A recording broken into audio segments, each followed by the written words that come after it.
Hey guys, it's me, Ree, and I'm sorry I look a little rough today. I have some sort of sickness and I really didn't feel like putting on makeup and getting really dressed up today. But thankfully I have something I think you guys will like to make up for the fact that I look like I have the plague. So on her channel, Ash did a really cool video sharing her sketchbooks from high school. Now, if you didn't know, Ash and I did go to the same high school, but we didn't talk a lot back then because we just weren't in the same groups. And once we graduated from high school, we started talking more, and now we're best friends again. And she did a really cool video sharing her sketchbook, and I saw it and I was like, wow, this is insane, this is such a good idea.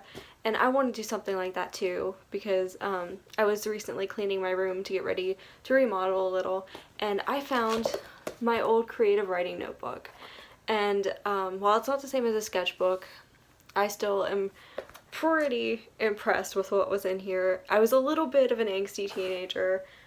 This was actually a shirt that I wore regularly when I was in high school, and I think you'll be able to tell that I was very angsty, and it's just as cringy as Ash said her sketchbook could be.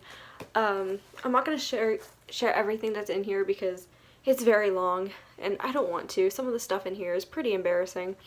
And yeah, so without further ado, let's get started. This was actually an assignment for creative writing. We would have prompts sometimes, so we have to like answer questions. Sometimes we would have free writes. On Fridays we had Free Write Friday, where somebody would bring in a playlist and we would all listen to music, and for each song we would write a little blurb, share it with the class, and that was probably my favorite thing we did. And also I had a few projects I had to do, different things with literary elements, first person, third person, dramatic irony, stuff like that, and some of the ideas are in here, so I will be sharing that with you. Some of the things in here are quite personal to me. I have different ideas for books I had, some short stories in here, stuff like that. I know back in high school I was really obsessed with this idea I had where I wrote about a specific theater group I made up and all the characters in that. A lot of it is in here. A lot of the stuff in here is based on that, and I'm not going to share that kind of stuff because while I'm proud of the fact that I did it, I feel like right now it's just so cringy to me because I thought it was so good back then, but like now I look back on that and it's like, this is embarrassing. Some of the stuff in this is way too personal and I just don't want to share it. And while I'm glad I did it, it did help me develop my voice and it made me 1,000 times better as a writer. But yeah, let's actually start seeing what I have in this notebook. Appropriately enough, the first writing thing that I did was answering the question, why do you write? So 17-year-old Rhiannon answered, I write because oftentimes there are so many ideas and stories floating around in my head that I have to get them out or share them. I do want to share my stories and spread messages through unique adventures, whether they be realistic or fantasy oriented. Also, I have events in my life that have inspired certain characters and stories, and I need to get them out. And I'm lame and don't go on adventures, but I want to. Well, 17-year-old Rhiannon, you get to go on so many adventures when you're out of high school. You go to conventions, you went to Philly. I know those aren't the adventures maybe you wanted, but you do go on some adventures and you are a little bit happier than you were back then because you were miserable. Let's start getting into the interesting stuff. A lot of this is going to be those Free Write Fridays that I told you about. And the first Free Write Friday thing I ever wrote about was actually about a story that I'm working on right now. I found some drafts of an idea I've had in my head for years, and now I'm finally developing it into a story. So I'm not going to read that, but I'm going to try to find something that's interesting. Oh, okay, I was proud of this one. I remember writing this, actually. This is inspired by The Phoenix by Fall Out Boy. Things changed so quickly. Inspiration came so violently. Suddenly, the hero of the city saw that his work was going nowhere. The villains he put in jail were actually making sense. The comic book world around him seemed to crumble. The bright tights and red capes suddenly turned dark as night. When the next crime occurred, citizens waited for their savior, but were surprised to see their hero behind the gun. Fun fact, I actually started getting into superhero stuff way more than I did before during high like my senior year of high school, which was when I wrote this. So this was the beginning of the superhero obsession that you see on my social media now. And another short story that I was really proud of then was this one where I modernized the Grim Reaper, and like I made him wear a leather jacket. He had a motorcycle that he used to collect spirits, and they would ride in a sidecar.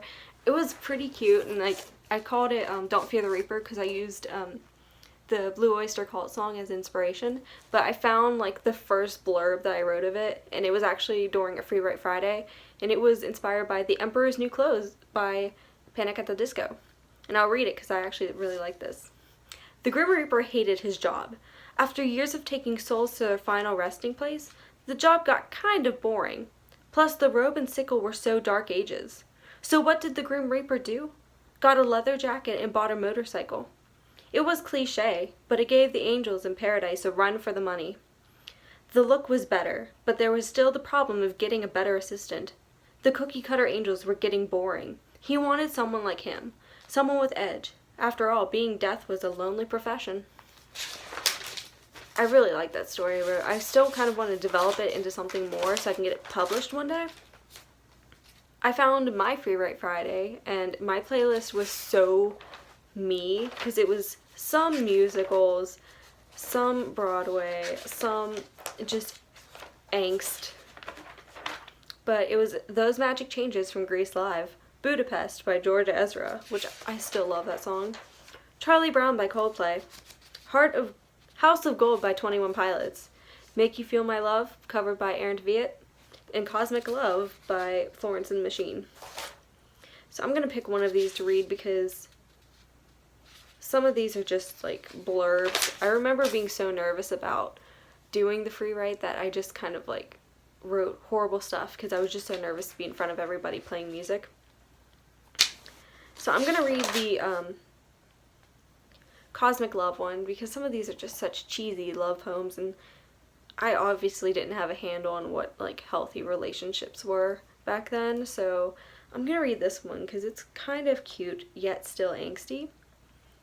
I hate your smile, it's far too blinding. I hate your voice, it creates too much laughter. And I don't need weakness, I don't need fear, I don't even need you here. I hate your eyes because they never see me, and your ears because they never hear me. I know you hate my mouth because it tells you how much it loves, and you hate my eyes because they see only good, and you detest my ears because they hear your pain. As long as we hate each other, it'll be okay. I think that was inspired by 10 Things I Hate About You. I really like that movie. I watched it like every day for a solid month in high school. Okay, this one's kind of cute. It's called In a Moment's Time. I need to look up the song because apparently I really did like it. The setting was a wedding reception I didn't really want to be at. I would have bet anyone $1 million that there'd be a divorce before the 3-year mark. Just like half the couples in the family, one spouse would cheat, the kids would whine, and it would be done. But we all hid behind masks of congratulations. The most love in the room came from the senile elderly couple dancing to old swing music. Others cast them questioning looks, but they were happy, welcoming even. They beckoned me over and grabbed my hands, forcing me to sway with them. Suddenly I was happier than the bride, and I didn't catch the bouquet. But I did suddenly believe in love again. So that was kind of cute.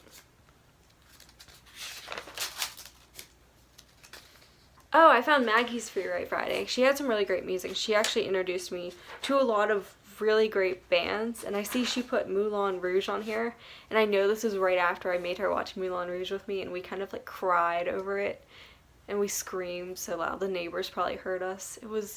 That was an intense movie. But she chose Aquaman by Walk the Moon, and in honor of Aquaman coming out, hitting the $1 billion mark, I'm going to read what I wrote for Aquaman. She hid away in paradise, princess of the hibiscus. She ran across the beach, sand and toes, sun and hair. She was friends with mermaids and tamed the dolphins. Her own private castle was built in sand, with seashells as adornments. Starfish guard the entrance. Turtles march in pairs, for her nightly ball under stars. Queen of the island, she hid away in paradise. That's cool. Now I kind of imagine Mira, though, because Aquaman.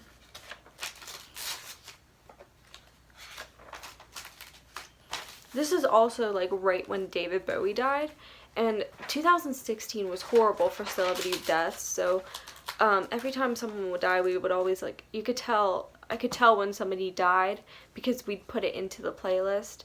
And even before, when I was scanning through this, I wrote something about, like, somebody dying too soon.